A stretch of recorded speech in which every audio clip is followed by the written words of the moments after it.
Early in the morning, Carol had just woken up, washed up and started to organize her gear. Carol had recovered from her injuries after several days of rest, and she was no longer experiencing hallucinations. So, Carol decided it was time to venture out and accomplish something she had been wanting to do. Daryl had seen Carol heading out, and he couldn't help but be concerned, so he decided to follow her. But before she could take more than a few steps, a familiar voice called out to her. It was Daryl.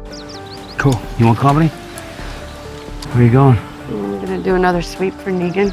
Carol simply smiled and didn't respond. She actually preferred to go alone, but she couldn't resist Daryl's enthusiasm. So, the two of them set off together. They arrived near the border of the Whisperers' territory, and the plains ahead were their domain. Carol took out her binoculars to observe. She was planning to stay here today and see if she could find any clues. Daryl, not being foolish, wondered why Negan would come here. He asked Carol what she was looking for. Carol didn't hide her intentions anymore. She didn't care whether Negan escaped or not. Her only obsession now was to kill Alpha. Today, Carol wanted to find the location of the zombie horde first, and then find a way to destroy it, so that the damn woman has no support. They observed for a while, and there was no immediate activity. So, they decided to sit down, chat, and pass the time. A few minutes later, Carol noticed some movement in the distance. She used her binoculars and saw several zombies appearing on the plains. It seemed like the Whisperers were collecting zombies. Carol's face lit up with excitement as she finally had a lead.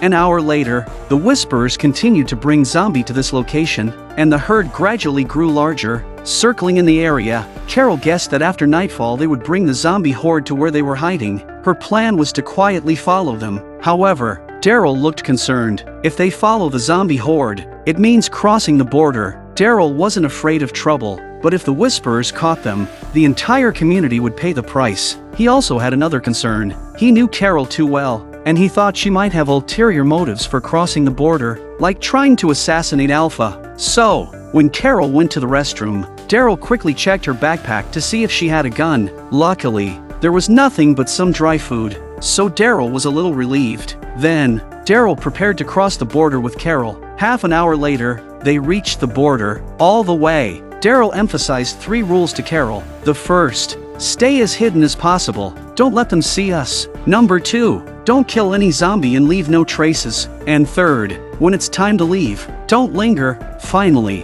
Daryl reminded her that if they encountered a special situation and got separated, they should meet back at this location. Carol nodded in agreement, and then, the two of them stepped into the Whisperers' territory. At this moment, Eugene, who had remained at the hilltop, was tinkering with a radio system he had recently upgraded. Just as he had finished setting it up, a call from the Alexandria safe zone came through, and he promptly responded. To Eugene's surprise, the caller turned out to be his beloved Rosita. She had fallen ill and had a fever of 39 degrees. Rosita had been feeling quite uneasy during Eugene's absence, which had led her to make the call. Upon hearing that Rosita was sick, Eugene felt a rush of concern, but then he remembered how she had rejected him before, and suddenly, his mind cleared. He realized he had no right to express concern for Rosita. So, Eugene told Rosita that he was doing well at the hilltop, and everyone there needed him. Just then, sparks flew from the machine, indicating a malfunction, and the call was abruptly cut off. The call was disconnected and Rosita lay down on the couch to rest. She was feeling bad now. Before long,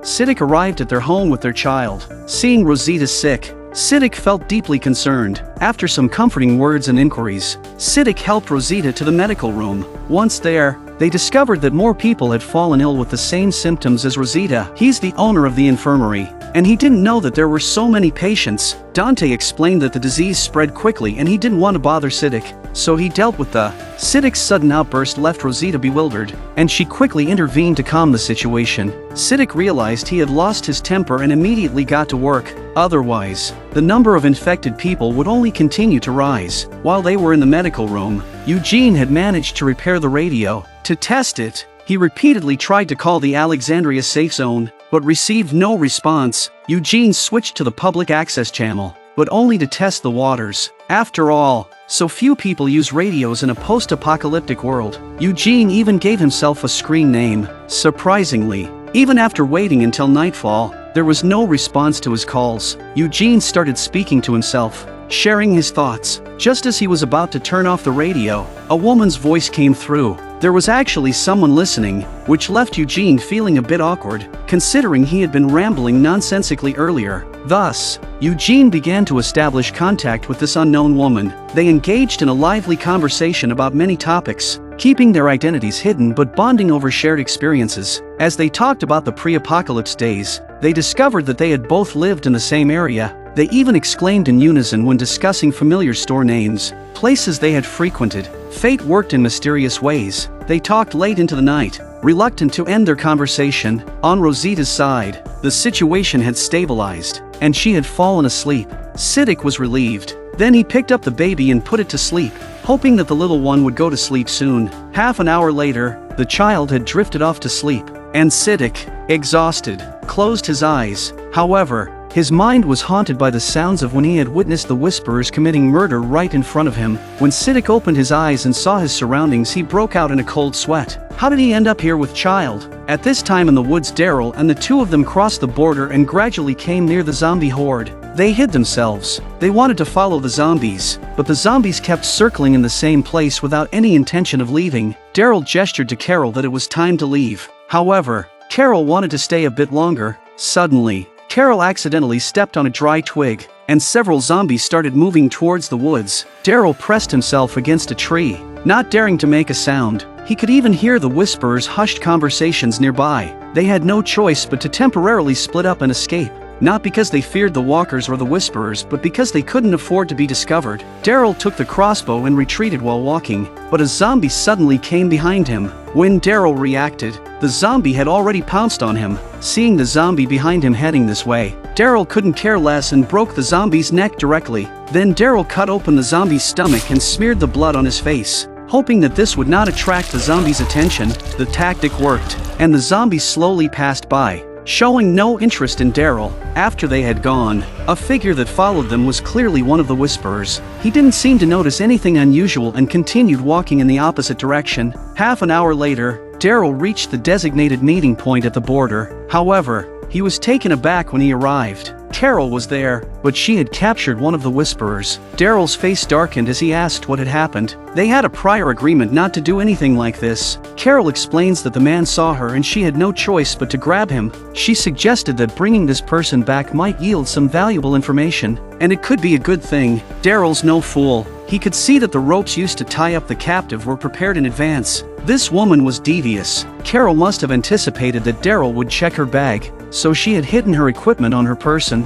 Daryl was left speechless. Deep down, Daryl felt a pang of sadness for being deceived by his good friend. The next morning, Eugene was still in conversation with the mysterious woman on the radio. They had talked all through the night, and their connection seemed to grow stronger with each passing moment. Eugene felt as if he were falling in love, and he boldly proposed the idea of meeting and pursuing a relationship in the future. The woman didn't immediately agree but suggested they continue chatting like this and perhaps meet when the time was right, with the condition that they keep it a secret from anyone else. Eugene's love life had unexpectedly taken a turn. The best way to move on from one relationship is to enter into another. I wonder how Rosita will look when she finds out. A strange illness had broken out within the Alexandria safe zone, with infected individuals experiencing high fevers, shivering, nausea, and vomiting. Siddiq was greatly troubled, as he still didn't know the cause of the outbreak, leaving him with no option but to recommend increased fluid intake and hope that time would lead to recovery.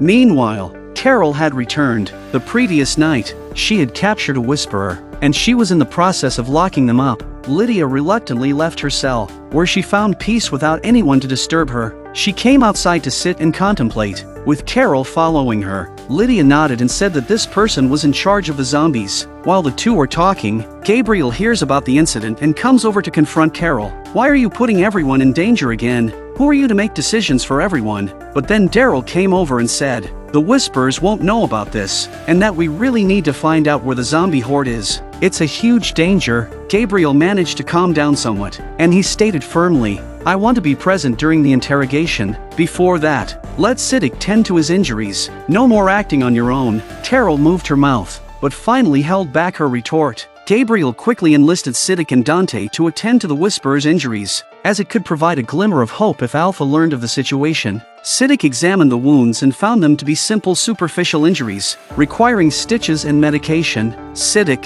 already in shadow, is in a trance again. Dante knew he hadn't been feeling well lately, so he suggested that Siddiq go out for some air and leave the place to him. Siddiq didn't resist. He did need to clear his head. After a while, Lydia was on the rooftop lost in thought, and Carol approached her. This maneuver made Lydia feel that Carol was approachable, but in reality, Carol only wanted to extract information about the Whisperers from Lydia. Carol's scheming ran deep. Lydia didn't overthink it and answered honestly, "The people guarding the zombie herd are very loyal. They won't betray my mom. If you want to get anything out of them, using torture simply won't work. My mom can twist people's minds into believing the outside world is false. Those people obey her because they think they have no other choice. But if you can make them see the beauty inside the community, show them that this is where real life exists, it might be more effective." Carol thought it made sense. So, she entered the cell with a tray containing 2 slices of bread and vegetable jam. The man inside glanced at it, somewhat puzzled. How can there be such a thing in the last days? The man's surprised expression gave everyone hope that this approach might indeed work. Carol skillfully began spreading the jam on the bread,